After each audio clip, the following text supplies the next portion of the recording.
Hi అండి, ఎలా ఉన్నారు? ఇది వచ్చేసి ఆలూ ఫ్రై అండి. ఆలూ ఫ్రై అంటే డీప్ ఫ్రై అయితే చేయలేదు నేను. ఫస్ట్ ఆలూని పొట్టు తీసేసి చిన్న ముక్కలుగా కట్ చేసుకున్నానండి. తర్వాత నాన్ స్టిక్ ప్యాన్ యూజ్ చేయండి, ఎందుకంటే ఇది సిమ్ములో మనం వేయించుకోవాలి కాబట్టి నాన్ స్టిక్ అయితే బెస్ట్ అనమాట. నాన్ స్టిక్ పెనం పెట్టుకొని దాంట్లో కొంచెం 2 టేబుల్ స్పూన్ల ఆయిల్ వేసేసి ఈ ముక్కలు వేసేసి కొంచెం పసుపు ఉప్పు వేసి కొద్దిగా మగ్గేంత వరకు దాన్ని అలాగే పెట్టుకోండి. ఎందుకంటే ఇప్పుడే కారం వేస్తే మనకు ఘాటు వచ్చేస్తుంది అనమాట.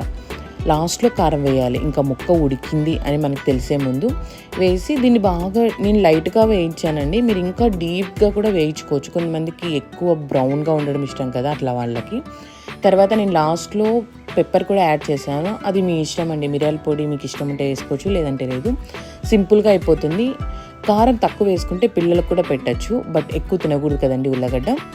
బట్ ఎప్పుడన్నా వీక్ ఒకసారి చేసుకోవచ్చు, పప్పులోకి కూడా చాలా బాగుంటుందండి. ఓకే అండి, నా ఛానల్ కొత్తగా చూసుకునే వాళ్ళు లైక్ చేయండి, షేర్ చేయండి, కామెంట్ చేయండి. బాయ్ అండి.